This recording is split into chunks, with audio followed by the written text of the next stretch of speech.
Olá, pessoal, tudo bem com vocês? Tudo certo? Como vocês estão? Muito bem, então vamos agora iniciar o nosso bate-papo sobre direito ambiental. Nosso foco aqui será o concurso do IBAMA, tá? E eu preparei um material resumido, né, para trabalhar essencialmente dois tópicos bem relevantes para esse concurso: proteção constitucional do meio ambiente e dano ambiental.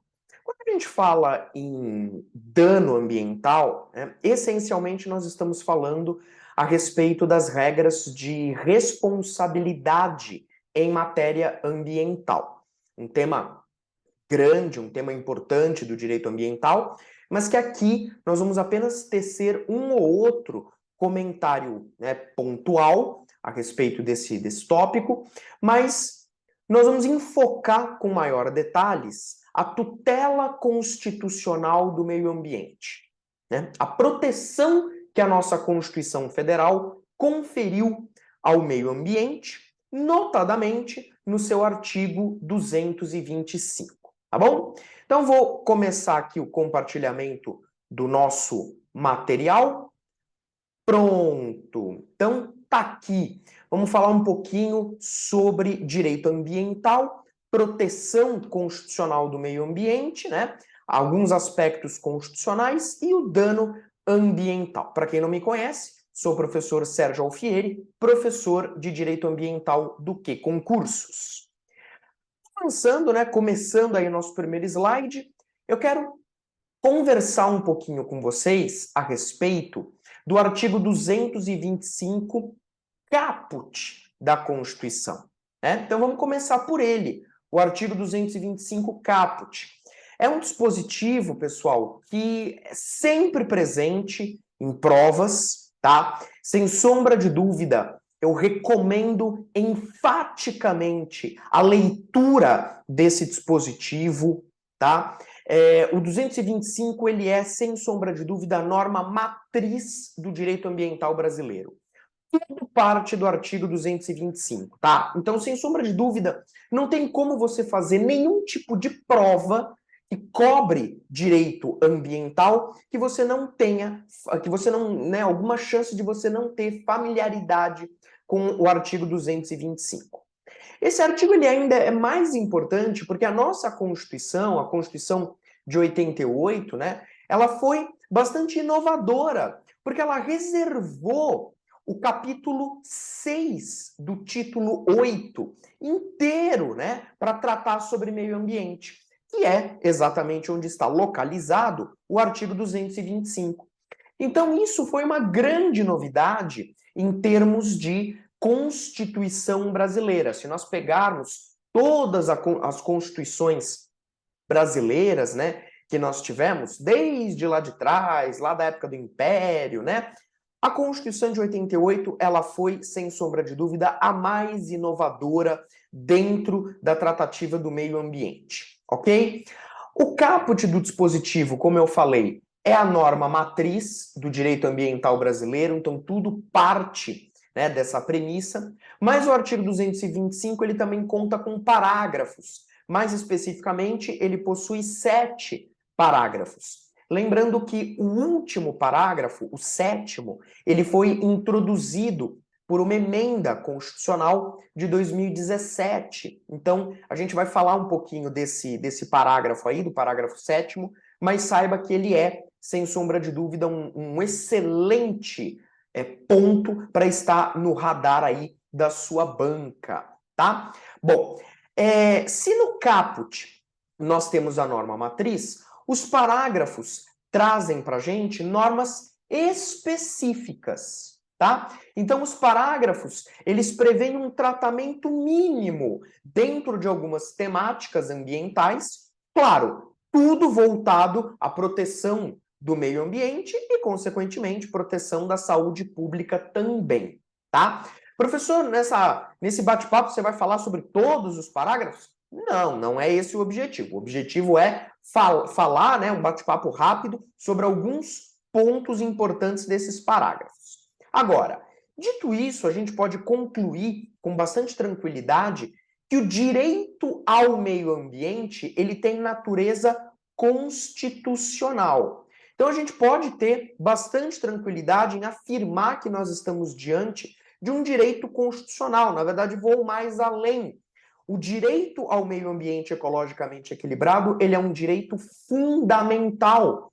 E aqui, fazendo apenas uma observação de direito constitucional mesmo, né?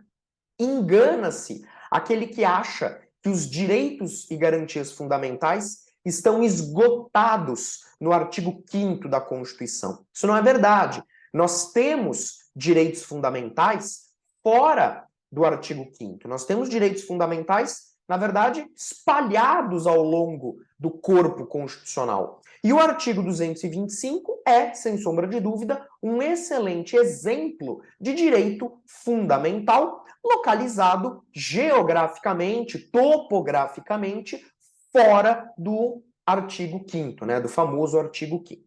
Bom, vamos começar projetando o artigo 225 caput, para a gente ter algum tipo de familiaridade com o texto constitucional.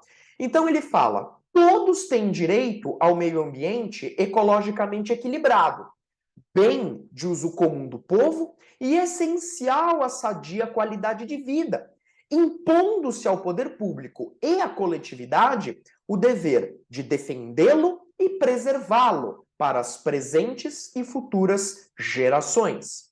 Maravilha! Pessoal, se você vai prestar algum tipo de concurso na área ambiental, ou se você vai prestar algum tipo de concurso que cobre direito ambiental, esse caput do artigo 225 você tem que colar na tua parede, na parede do teu quarto, no armário, no espelho do banheiro, enfim. E você tem que olhar para esse dispositivo todos os dias até a sua prova, ok? Porque ele é o que embasa todo o direito ambiental. Então não adianta nada você já ir lá para temas avançados de direito ambiental. Ai, professor, eu vou direto lá estudar os espaços ambientalmente protegidos, eu vou já estudar responsabilidade ambiental. Não, você primeiro tem que começar desse ponto de partida aqui. E sobre o caput, a gente tem vários pontos para a gente destacar, que inclusive se a gente fizer esse destaque, né, se a gente for dissecando o texto do caput, a gente consegue inclusive consequentemente, memorizar melhor aquilo que a Constituição fala. Então, primeiro ponto, né? Quando ele fala todos têm direito ao meio ambiente ecologicamente equilibrado, a pergunta que eu te faço é: todos quem? Essa expressão aí genérica, todos, todos têm direito ao meio ambiente ecologicamente equilibrado. Sim, mas qual é o alcance dessa expressão todos? Veja, classicamente, os ambientalistas sempre disseram assim: quando a Constituição usa todos, aqui nesse caso, ela está se referindo a qualquer ser humano. Então, qualquer ser humano é titular desse direito. Que direito, professor? Direito ao meio ambiente ecologicamente equilibrado. Então, qualquer ser humano, não importando a sua condição jurídica. Então, não interessa se você é um nacional brasileiro, né? Se você é um brasileiro nato ou um brasileiro naturalizado, ou se você é um estrangeiro, né? Não importa, né? Não importa, até porque, fazendo um gancho com o direito constitucional, o Supremo Tribunal Federal, analisando a temática dos direitos fundamentais, disse que são titulares dos direitos e garantias fundamentais previstos na Constituição qualquer pessoa que esteja no território nacional, né? Qualquer pessoa que esteja no território nacional. Pode ser um nacional brasileiro, um brasileiro nato, um brasileiro naturalizado, mas pode ser um estrangeiro também. E não necessariamente um estrangeiro residente no Brasil. Não. Pode ser, inclusive, um estrangeiro que não resida no Brasil. Ele esteja apenas em trânsito pelo território nacional, como, por exemplo, um estrangeiro que está de férias aqui no Brasil. Ele também é titular dos direitos e garantias fundamentais previstos na Constituição. Então, transportando esse raciocínio para o direito ambiental, para o artigo 225, todos os seres humanos titularizam o direito ao meio ambiente ecologicamente equilibrado. Pois muito bem. Acontece que é bem verdade que surgiu no direito ambiental uma corrente doutrinária que resolveu ampliar essa interpretação, resolveu ampliar o sentido, resolveu ampliar o alcance dessa expressão todos, né, usado pelo artigo 225 caput. Então, alguns ambientalistas falam, olha, na verdade, quando o artigo 225 fala todos, ele não está se referindo apenas aos seres humanos, ele está se referindo a todos os seres vivos, sejam seres humanos ou não. Então, adotando uma visão biocêntrica do direito ambiental, adotando uma vertente biocêntrica do direito ambiental, alguns autores falam que todos os seres com metabolismo são titulares do direito ao meio ambiente. Então, aqui eu teria seres humanos, eu teria animais e até mesmo vegetais, né? Claro que não dá para a gente falar dessa corrente do direito ambiental sem levantar uma série de polêmicas, né? Porque uma das primeiras coisas que a gente aprende no mundo jurídico é que pessoas titularizam direitos, né? Sejam pessoas físicas ou pessoas jurídicas, mas classicamente sempre se entendeu que, pelo menos no Brasil, pessoas titularizam direitos. Então, hoje, nós ainda não estamos, pelo menos a meu ver, numa maturidade suficiente que nos permita adotar essa corrente doutrinária do direito ambiental, em que pese ela seja merecedora de todo respeito, né, toda consideração, mas me parece que nós ainda não estamos no ponto de maturação necessária para trabalhar com uma corrente dessa. Agora, é claro que na tua banca você tem que analisar se ela vai abordar o tema numa visão mais clássica, e aí eu te sugiro essa primeira corrente aqui. Então, quando o artigo 225 fala todos, quem é todos? Você responde, seres humanos. Seres humanos, não importa condição jurídica, pode ser nacional ou estrangeira. Agora, se a tua banca tiver numa visão mais moderna, se a tua banca tiver, né, ou até mesmo se você tiver uma questão dissertativa, você pode abordar como um conhecimento a mais essa outra corrente doutrinária aqui, que é bem interessante. Bom, avançando, o artigo 225 caput ainda fala que o meio ambiente ele é essencial à sadia qualidade de vida. Claro, né? Extremamente óbvio esse destaque. Um meio ambiente ecologicamente equilibrado, é claro que ele é indispensável, ele é essencial para que eu tenha uma sadia qualidade de vida. Note aqui que quando a Constituição fala vida, né, ela não usou o termo vida humana. Então, com isso, abre-se margem para uma interpretação de que todos os seres vivos são abarcados por essa previsão, né? Reforçando, de certa maneira, essa corrente doutrinária nova que nós acabamos de ver, que a Constituição não limitou, né? Ela falou vida. Se ela tivesse falado vida humana, aí a gente não estaria tendo, né, esse debate ou essa discussão. Mas temos aí mais um ponto de destaque. Muito bem. Aqui, clássica frase, né? Todo mundo, todos os concursos repetem. O meio ambiente equilibrado é bem de uso comum do povo. Todo mundo, né, lembra disso. O que a Constituição quis quando ela classificou o meio ambiente como bem de uso comum do povo? Até aproveitando um pouco das lições do direito administrativo. É porque a Constituição, na verdade, ela quis deixar claro que todos podem usufruir do meio ambiente, né? Ele é um bem de todos, né? A gente acabou, inclusive, de fazer esse primeiro destaque. Então, o meio ambiente, ele é um bem que pertence a todos. Na verdade, o meio ambiente, ele é o que nós chamamos de direito difuso, porque ele pertence a todos. Então, eu não consigo visualizar quem é o dono do meio ambiente. Imagina se alguém te pergunta, né? Ah, quem é o dono do meio ambiente? A tua resposta tem que ser todos. Né? É o Sérgio, é o João, é o Pedro, é a Maria, enfim, todos, né, são donos do meio ambiente. Então, consequentemente, é claro que todos podem usufruir do meio ambiente. Você vai com a tua família num feriado para praia, você não precisa de autorização. Ah, não, vou para a praia. Você não tem que pagar. Não, você vai para a praia, você pode usar os rios, as praias, os mares. Né? Toda a coletividade pode usufruir. Agora, veja que ponto importante.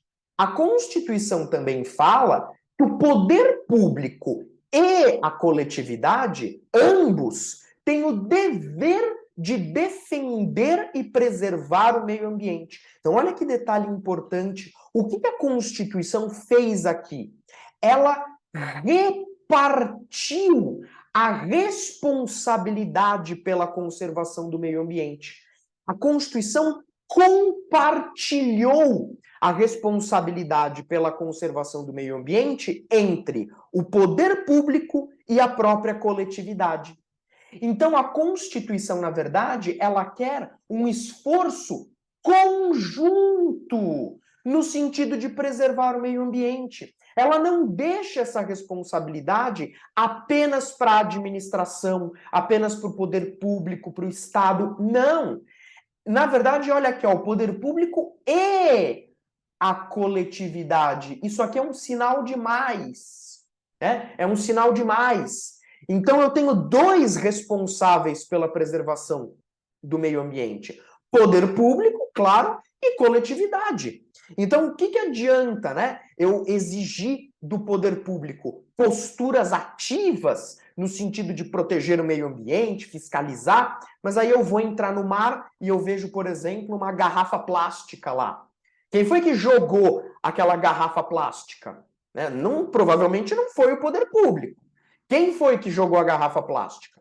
Ou então eu estou passando numa área de vegetação seca, né, muito quente, muito árido, jogo uma bituca de cigarro acesa e começo um incêndio. Quem começou o incêndio? Foi o poder público? Não. Então não adianta nada exigir que o poder público faça o seu papel se a gente não fizer o nosso também. Então é uma responsabilidade compartilhada, ok?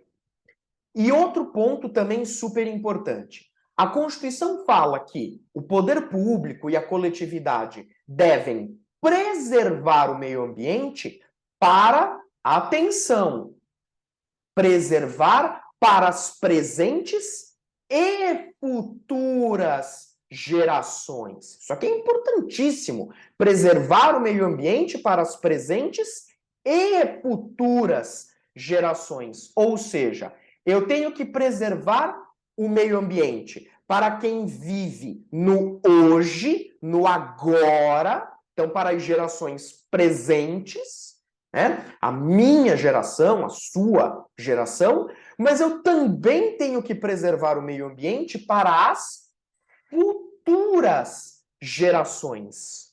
Ou seja, pessoas que sequer ainda nem nasceram. Mas a ideia é, poxa, eu estou tendo o privilégio de viver num meio ambiente, de ver espécies de animais, espécies vegetais, que eu quero também que os meus filhos, os meus netos, os meus bisnetos também tenham a oportunidade de ver.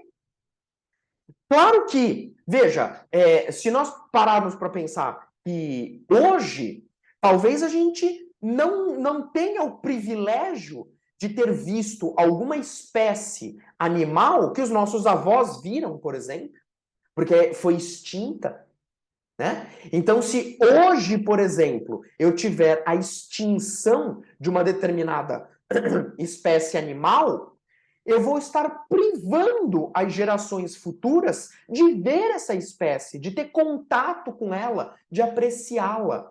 E não é isso que a Constituição quer.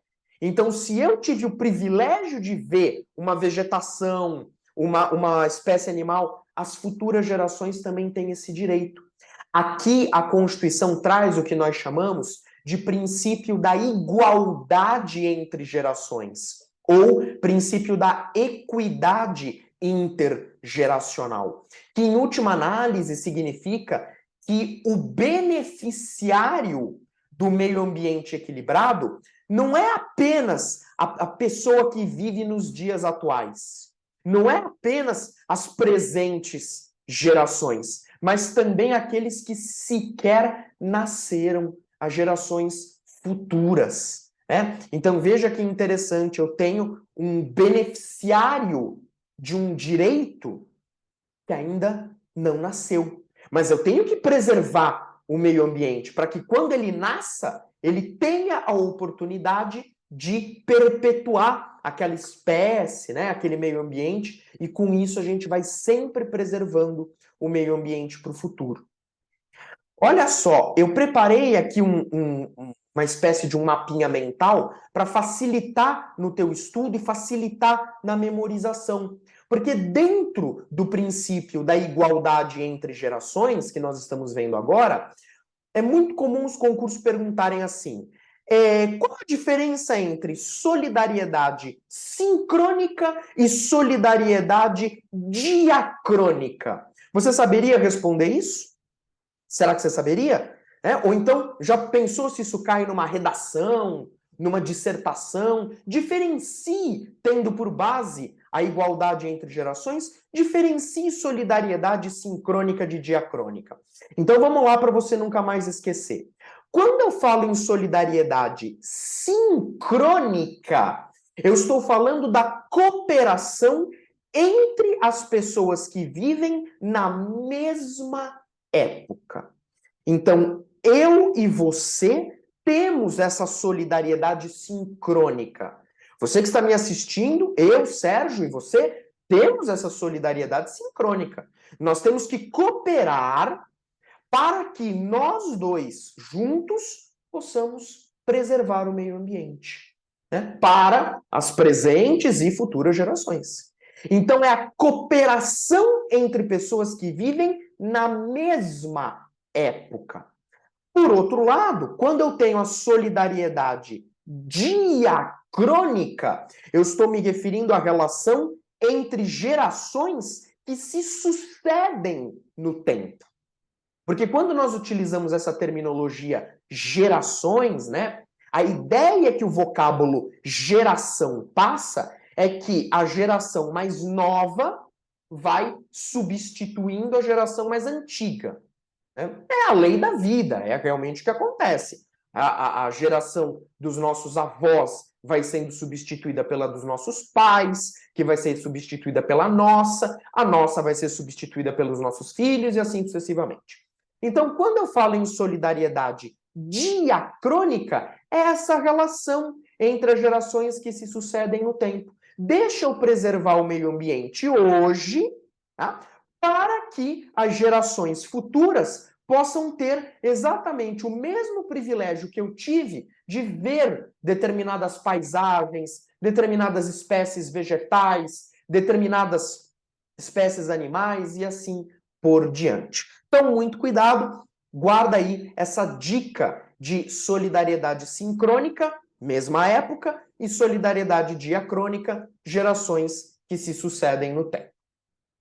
E aqui, para fechar o estudo do artigo 225 caput, né, eu trouxe também um mapinha mental resumindo tudo que a gente conversou sobre o caput do artigo 225. Então, veja, no centro nós temos o meio ambiente equilibrado, que é um direito. Um direito constitucional, um direito fundamental. É o direito que está previsto no artigo 225 caput.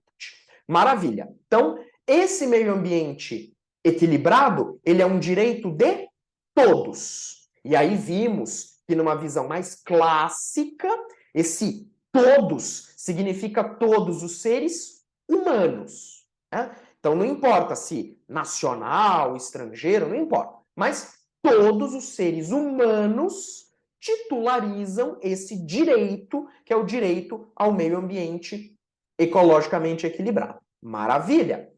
Porém, numa visão jamais moderna do direito ambiental, nós temos corrente que diz, ó, na verdade, todos os seres vivos, ou seja, todos os seres com metabolismo são merecedores desse direito ao meio ambiente equilibrado. Então, claro, seres humanos estão inseridos, mas também animais, vegetais, enfim, todos aqueles seres com metabolismo. Corrente mais controversa, mais polêmica, mais nova, mas fica aí de conhecimento para você. Vimos que o meio ambiente equilibrado é bem de uso comum do povo. Então todo mundo pode usar, né? Todo mundo pode usufruir. Coletividade pode usufruir. Lembra do exemplo da praia, né? Todo mundo pode ir para a praia, aproveitar, né? Brincar na areia, entrar no mar. É bem de uso comum do povo. Lembre-se dessa responsabilidade partilhada pela preservação do meio ambiente. Então, aqui, não é só você jogar nas costas do poder público a responsabilidade pela preservação. Não, não adianta nada você estar lá sentado na praia falando, ô, poder público, tem que melhorar aí a fiscalização, tem que proteger o meio ambiente. E aí você pega, tá tomando um sorvete, joga o papel, joga o plástico no chão, né? Não adianta nada. Então a Constituição também atribui à coletividade essa responsabilidade. É a soma de esforços conjuntos. É a soma de esforços públicos e privados. Essa é a ideia. Falamos até, agora há pouco, né, da equidade intergeracional, proteger o meio ambiente para as presentes e futuras gerações. Então, dentro desse princípio de equidade intergeracional, apenas voltando, é que a gente tem a noção de solidariedade sincrônica e solidariedade diacrônica, ok? E, por fim, lembrar que sem um meio ambiente ecologicamente equilibrado, a vida não existe. Não há condições de nós termos uma sadia qualidade de vida sem um meio ambiente equilibrado. O artigo 225 caput também deixa isso muito claro. Ok? Maravilha. Bom, agora a gente vai fazer uma análise bem rápida dos parágrafos do artigo 225. Porque o artigo 225 não é caput, né? Como eu falei para vocês. Então, o artigo 225 caput é regra matriz, mas os parágrafos também têm regras importantíssimas. Essas regras constantes dos parágrafos do artigo 225, elas são regras que têm que ser observadas pelo legislador infraconstitucional, no momento que ele vai elaborar a legislação ambiental brasileira. Então, por exemplo, né, se a gente, vamos fingir aqui que a gente tem o Congresso Nacional, tá? Então a gente tem o Congresso Nacional, formado por duas casas, né? A Câmara e o Senado. Quando eu tiver o Congresso Nacional elaborando a legislação ambiental, ele tem que observar esses parágrafos. Claro que eu estou usando o exemplo da área federal, né? Congresso Nacional, estou falando aí de área federal, estou falando da legislação ambiental a nível federal. Mas é evidente que isso vale para todos os outros níveis da federação, estados, municípios, Distrito Federal, enfim. Bom, Quando, então, o nosso legislador estiver construindo as leis ambientais, ele tem que ir lá nos parágrafos do artigo 225 seguir aquelas orientações, aquelas regras que a Constituição prevê. Bom, o parágrafo 1º do artigo 225 é responsável por trazer deveres que o poder público tem que cumprir na seara da proteção ambiental. Então é como se o parágrafo 1º ele dissesse assim: o poder público, o caput fala que você é um dos responsáveis pela preservação do meio ambiente, certo? Certo, acabamos de ver. Existe um compartilhamento de responsabilidade, mas fato é que o poder público é grande responsável pela preservação ambiental. Bom, para que você, poder público, possa dar efetividade a essa proteção constitucional prevista no caput, para que essa proteção ambiental possa se materializar na prática, você, poder público, tem que observar esses deveres aqui do parágrafo 1º. Então, vamos dar uma olhada. Claro, nós vamos fazer um apanhado aqui na aula, né? No nosso curso de Direito Ambiental, a gente tem uma visão mais detalhada, que é só um bate-papo.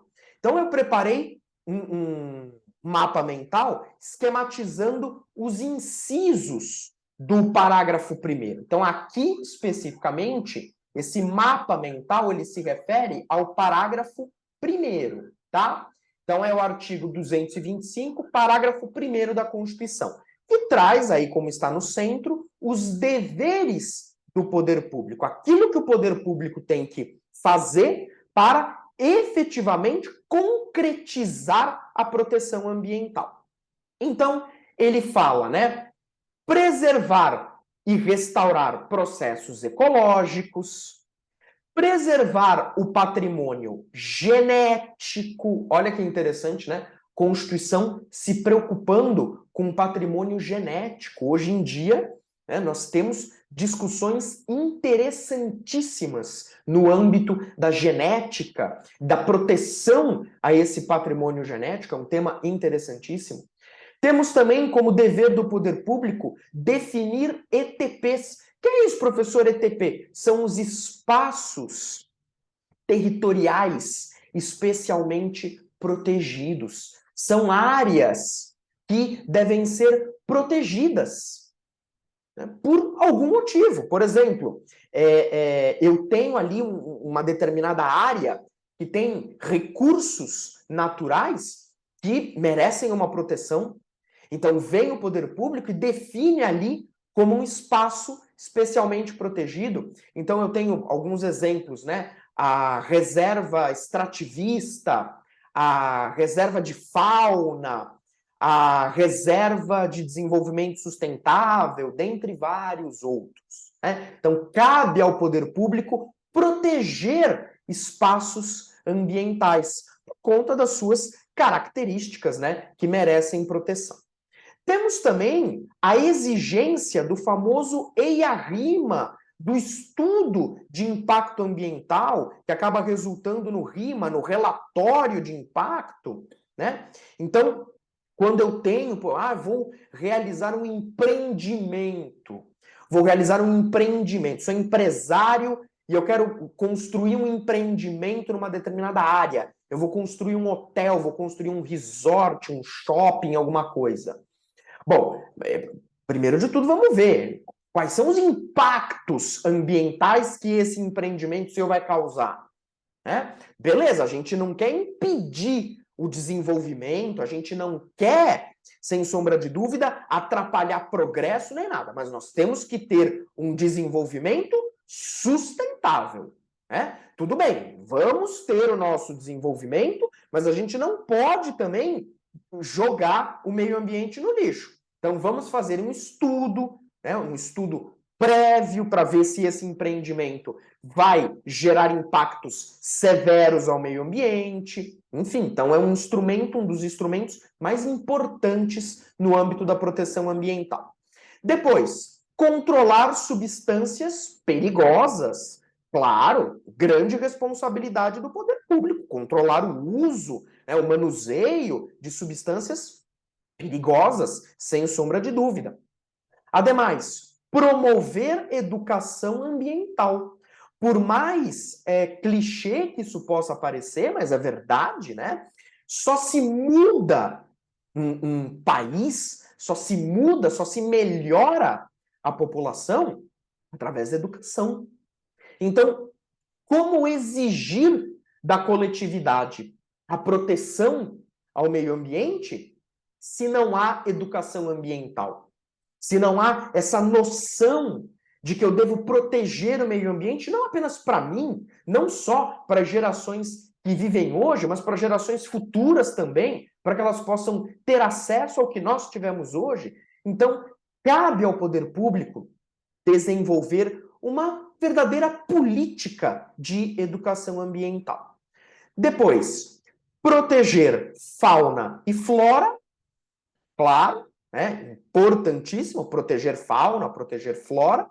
E, por fim, uma novidade que foi introduzida no parágrafo 1º recentemente, em 2022, né? Algo muito importante. Depois leia lá o parágrafo 1º, regime fiscal favorecido para biocombustíveis. Tema interessante também, né, dentro do âmbito dos deveres do poder público. Então, aqui nós esquematizamos, para você visualizar com palavras-chave, né, o parágrafo 1º do artigo 225. Bom, no parágrafo 3º, regra importantíssima, porque é a regra que prevê a tríplice responsabilidade em matéria ambiental. Olha o que ele fala: as condutas e atividades consideradas lesivas ao meio ambiente sujeitarão os infratores, pessoas físicas ou jurídicas, a sanções penais e administrativas, independentemente da obrigação de reparar os danos causados. Aqui nós temos a verdadeira base da responsabilidade em matéria ambiental. Veja você que nós conseguimos extrair desse parágrafo 3º as consequências jurídicas para o causador do dano ambiental. Então, quem causa dano ao meio ambiente está sujeito a consequências nessas 3 esferas: civil, penal e administrativa. Grande tema do direito ambiental. Responsabilidade ambiental na área civil, na área penal e na área administrativa. Tema muito bom, né? E veja você que interessante. Nós temos crimes ambientais, né? Temos aí uma lei com previsão de crimes ambientais, um verdadeiro ponto de encontro entre o direito ambiental e o direito penal, né? Então veja você, deixa eu só concluir aqui, veja você que quando a gente fala em esferas civil, penal e administrativa, é possível que o causador do dano ao meio ambiente, ele incorra nas 3 esferas. Então, ele teve uma conduta, e essa conduta danosa ao meio ambiente repercutiu nas esferas civil, penal, administrativa. E como nós vamos ver daqui a pouquinho, o que vigora, em regra, é a independência dessas esferas. Então, não é porque o cara, por exemplo, pagou a multa administrativa, por exemplo, que ele vai conseguir se safar das outras esferas, né? Então isso aqui é extremamente importante, a gente vai detalhar daqui a pouquinho. No parágrafo 4º tem uma previsão que é bem simples, né? Simples no sentido de baixa complexidade, não tem muita dificuldade. Mas por que os concursos públicos gostam muito do parágrafo 4º? Porque aqui no parágrafo 4º, o que a Constituição fez? A Constituição pegou alguns ecossistemas brasileiros e a Constituição disse assim: eu considero esses ecossistemas como patrimônio nacional. Olha o parágrafo 4º. A floresta amazônica brasileira, a Mata Atlântica, a Serra do Mar, o Pantanal Mato-Grossense e a zona costeira são patrimônio nacional. E sua utilização far-se-á na forma da lei, dentro de condições que assegurem a preservação do meio ambiente, inclusive quanto ao uso dos recursos naturais. Então, geralmente, o que os concursos públicos gostam de perguntar? Né? Coloca lá a questão: dos ecossistemas brasileiros abaixo integram o patrimônio nacional. E aí coloca, né? Floresta amazônica, Mata Atlântica, etc, etc. Aí vai colocar alguns que não fazem parte, né? Não são considerados patrimônio nacional pela Constituição. E aí, com isso, geralmente, esse tipo de questão vem em primeira fase, né? Com isso, a banca testa a memória do candidato. Então, muita atenção a esse parágrafo 4º. Para te ajudar, eu trouxe um outro mapinha mental para tentar facilitar a visualização, né? Então, nos termos do artigo 225, parágrafo 4º, são ecossistemas considerados pela Constituição como patrimônio nacional: Floresta Amazônica, Mata Atlântica, Serra do Mar, Pantanal Mato-Grossense e Zona Costeira. Lembrando essas previsões aqui embaixo, né? Cuidado, não é que eu não vou poder usar essas áreas, esses ecossistemas, não é isso. É que a utilização será na forma da lei. Da lei. Parágrafo 4º fala, utilização na forma da lei. E, não se esqueça, eu vou ter que ter condições que assegurem a preservação do meio ambiente. Então, eu vou poder usar? Vou. Mas eu vou ter que ter um uso que me assegure a preservação do meio ambiente. Tá? Então, muito cuidado com esse dispositivo aqui, esse parágrafo 4º. Ele é bem importante aí para as provas de uma forma geral, tá bom? O parágrafo 6º, ele também é uma regrinha bem simples, mas que vira e mexe aparece. Ele fala, né? As usinas que operem com reator nuclear deverão ter sua localização definida em lei federal, sem o que não poderão ser instaladas. Então, muito importante, né? Trata aí do âmbito nuclear, né? Usinas com reator nuclear, tema super importante, né? A gente tem, inclusive, exemplos na história do que acontece, né, com acidentes envolvendo reatores nucleares, uma coisa muito séria, muito complicada, né, principalmente se a gente parar para pensar em termos de reparação ambiental, se é que, num caso desse, é possível pensar em reparação ambiental, né? Então, a Constituição, tendo um pouco mais de cautela, falou: usinas que operem com reator nuclear é lei federal que tem que definir localização. Se não tiver isso, a usina não pode ser instalada. Então, uma regrinha que sempre vale a pena recordar. Bom, o último dos parágrafos, mas não menos importante, a gente tem o parágrafo 7º do artigo 225, que eu falei, né, para vocês, que é uma novidade. Ah, professor, mas é uma novidade de 2017. Tudo bem, não é. Pode não ser das novidades mais recentes. Mas ainda assim, nós podemos dizer que é uma novidade fresquinha para concursos ambientais. Veja, o parágrafo 7º do artigo 225, ele não existia originalmente. Ele é fruto de uma emenda constitucional. É a emenda 96 de 2017. Veja aí como a nossa Constituição Federal já foi emendada, né? A verdadeira colcha de retalho. Bom, o parágrafo 7º fala: para fins do disposto na parte final do inciso 7 do parágrafo 1º desse artigo, não se consideram cruéis as práticas desportivas que utilizem animais, desde que sejam manifestações culturais, conforme o parágrafo 1º do artigo 215 dessa Constituição, registradas como bem de natureza imaterial integrante do patrimônio cultural brasileiro, devendo ser regulamentadas por lei específica que assegure o bem-estar dos animais envolvidos.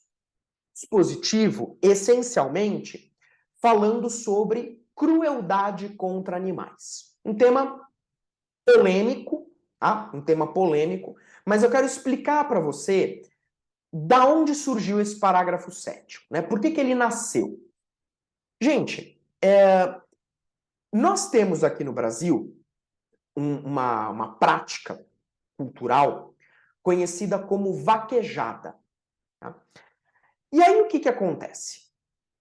Num julgamento de uma ação direta de inconstitucionalidade, eu vou resumir, né, porque a gente já está se aproximando do fim da aula, eu vou só resumir. Num julgamento de uma ADI, o Supremo Tribunal Federal, numa votação, num placar até bastante apertado, decidiu que a vaquejada seria uma prática inconstitucional, por ofensa ao artigo 225 da Constituição, porque configuraria crueldade contra animais e é evidente que o artigo 225, dentro das suas regras matrizes, proíbe a crueldade contra animais. Então, o STF disse: vaquejada é inconstitucional por ofensa ao artigo 225, que configura crueldade contra animais. Bom, esse julgamento da Suprema Corte, ele teve uma repercussão que dividiu opiniões, né? Dividiu opiniões não apenas dos próprios ministros, mas dividiu opiniões também da população, sobretudo daqueles que são adeptos da prática da vaquejada, que não se conformaram com esse posicionamento do Supremo. Bom, o que aconteceu? Nós tivemos uma reação da população. A população reagiu, e reagiu de modo contrário à jurisprudência que foi firmada no âmbito da Suprema Corte. Então nós tivemos esse movimento onde a coletividade foi contrária à decisão do STF. O que aconteceu?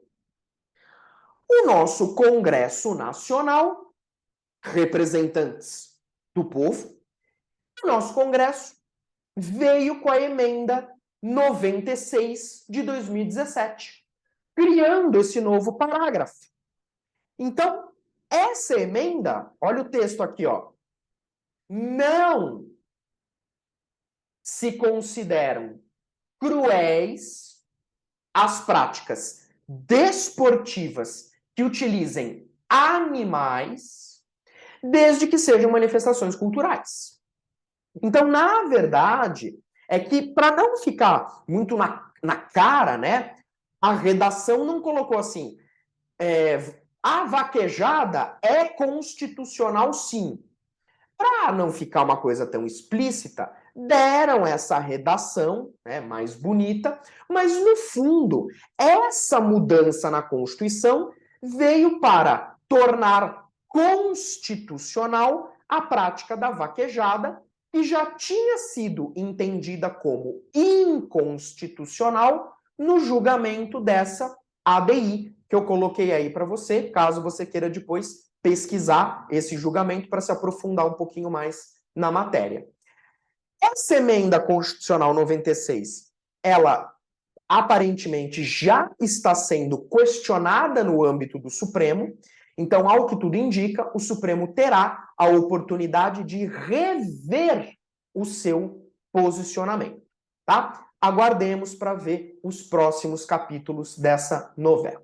Bom, para a gente fechar a nossa live, para a gente fechar o nosso bate-papo, finalmente o último tópico, dano ambiental. Gente, dano ambiental é uma das matérias mais longas, mais complexas do direito ambiental. Daria para a gente, nossa, falar muita coisa sobre dano ambiental. Quando a gente fala de dano ambiental, na verdade, nós estamos falando aí de responsabilidade ambiental, né? Nós já analisamos o artigo 225, parágrafo 3º, nós pudemos identificar que esse dispositivo constitucional é a fonte dessa tríplice responsabilidade em matéria ambiental. Então, eu tenho responsabilidade ambiental na área civil, penal e administrativa. Né? Então, eu tenho, veja, os crimes ambientais. Então, eu tenho a lei dos crimes ambientais, uma lei que previu tipos penais, cuja proteção ao meio ambiente é o plano de fundo. Essa lei, diga-se de passagem, que a gente chama popularmente de lei de crimes ambientais, não traz apenas disposições de natureza penal, traz também disposições administrativas, infrações administrativas, que sujeitam eventualmente o infrator a uma multa administrativa. Pois muito bem, nós trabalhamos com o princípio, que é um princípio, aliás, basilar da área civil, de quem causa dano a alguém fica obrigado a reparar esse dano. Então, no direito ambiental, o raciocínio também se aplica. Se no âmbito privado, entre duas pessoas, né, quem causa dano a alguém é obrigado a reparar, então, se, por exemplo, eu estou com o meu carro na rua e eu bato o meu carro no carro de uma outra pessoa, causando dano a essa outra pessoa, sou obrigado a reparar. O Código Civil, inclusive, é claro nesse sentido, quem causa dano a alguém tem que reparar. Então, transportando esse raciocínio para o direito ambiental, quem causa dano ambiental tem que reparar. E aí, veja, no Brasil, nós temos a chamada independência relativa entre as esferas de responsabilidade. Atenção, professor, o que significa isso? O que é essa regra de independência relativa entre as esferas? Significa que, em regra, e eu estou frisando bastante o em regra, já explico por quê. Mas significa que, em regra, a decisão proferida em uma instância não interfere nas demais. Como assim, professor? Bom, vamos imaginar o seguinte. Ok. Vamos imaginar que eu tenho uma conduta, então o cara causou um dano ambiental, e essa conduta do sujeito repercutiu simultaneamente nas esferas civil e criminal. Então o cara tem uma responsabilidade civil pelo dano que ele causou ao meio ambiente, ele vai ter que reparar civilmente o dano que ele causou ao meio ambiente, e a conduta dele também é prevista em lei como crime ambiental. Então o cara, ele se ferrou em duas esferas, a civil e a criminal. Tá? Em regra, essas esferas são independentes. Significa o quê? Imagine que o crime ambiental prescreveu.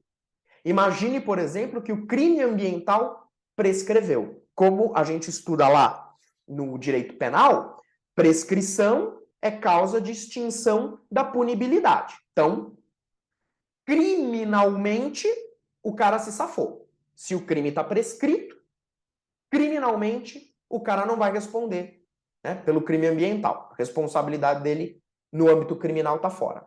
Porém, isso não vai isentar o sujeito de reparar o dano na área civil. Então ele não pode vir e falar assim, não, eu não vou pagar nada na área civil, porque o crime ambiental está prescrito. Então lá na esfera criminal eu estou liberado. Então eu não vou pagar nada na esfera civil. Não. Independência entre as instâncias, independência das esferas. Tudo bem, pode ser que o crime ambiental esteja prescrito mesmo. Se tiver, você se safou da esfera criminal. Mas isso não isenta o sujeito de reparar o dano na área civil. Outro exemplo, imagina que o cara praticou uma conduta que repercutiu nas esferas administrativa e penal. Então, mesma conduta repercutiu em âmbito administrativo e criminal. Aí o agente vem e paga a multa administrativa.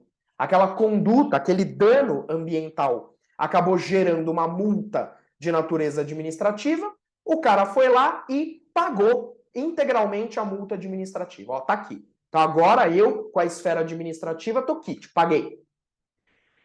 A responsabilidade por eventual crime permanece. Permanece. Tudo bem. Você pode estar quites com a esfera administrativa. Com a criminal, você ainda vai responder. Você ainda vai responder. Então, independência. Agora, como eu disse, essa independência, ela é relativa. Por quê? Porque vão existir alguns casos em que a decisão em uma das esferas vai gerar efeitos na outra. Ok? Não é a regra é a independência, mas nós temos aqui uma independência relativa, porque essa regra comporta exceções. Vale dizer, em alguns casos, a decisão numa esfera poderá repercutir na outra, sim. Ok? Claro que isso é objeto de maior detalhamento no nosso curso de Direito Ambiental, mas agora você já tem pelo menos um panorama acerca do dano ambiental e das repercussões. E eu encerro o nosso bate-papo com uma súmula do STJ em matéria de dano ambiental, que é uma súmula que é verdadeira campeã de provas, a súmula 629. O STJ fala: quanto ao dano ambiental, é admitida a condenação do réu à obrigação de fazer ou não fazer, cumulada com a de indenizar. Então, aqui, o STJ, ele permite, numa eventual ação ambiental, que você faça 2 pedidos, por exemplo. Você cumule 2 pedidos. Então, alguém entrou com uma ação ambiental, porque, por exemplo, uma determinada empresa estava poluindo um rio. Então, entrou-se com uma ação ambiental contra essa empresa. Primeiro pedido, pare de poluir o rio. Então, obrigação de não fazer, por exemplo, pare de poluir o rio. Cumulada com a de indenizar. Fiz um segundo pedido, que era indenização. Reparação do dano ambiental, indenização. Então, o STJ fala, eu posso cumular, né? Eu posso condenar um réu a uma obrigação de fazer alguma coisa ou não fazer alguma coisa, né? Deixar de fazer alguma coisa. Posso cumular com indenizar, a obrigação de indenizar. Tudo isso para dar uma melhor e mais eficaz proteção ao meio ambiente. Então, essa súmula aqui, ó, muito boa, muito importante dentro da temática do dano ambiental. Vale a pena você guardar essa súmula 629 do STJ para a tua prova. Tá bom? Meus amigos, então, com isso a gente encerra o nosso bate-papo sobre direito ambiental, né? Focando aí nesses 2 temas importantíssimos: a tutela, a proteção constitucional do meio ambiente e o dano ambiental. Sem sombra de dúvida, 2 temas muito legais dentro do direito ambiental e que fazem parte aí de um núcleo de temas de direito ambiental que, quando você estuda, você acaba se preparando para basicamente qualquer prova, qualquer concurso que porventura venha a cobrar a disciplina ambiental. Bom, pessoal, vamos parando o nosso compartilhamento. Eu agradeço a vocês pela audiência, pela participação e me coloco inteiramente à disposição para dúvidas, críticas, sugestões, né? Enfim, só me procurar aí nas redes sociais, me procura no Instagram, Professor Sérgio Alfieri, manda direct para mim e espero ter podido aí contribuir com você um pouquinho na sua preparação, tá bom? Forte abraço, bons estudos e até uma próxima!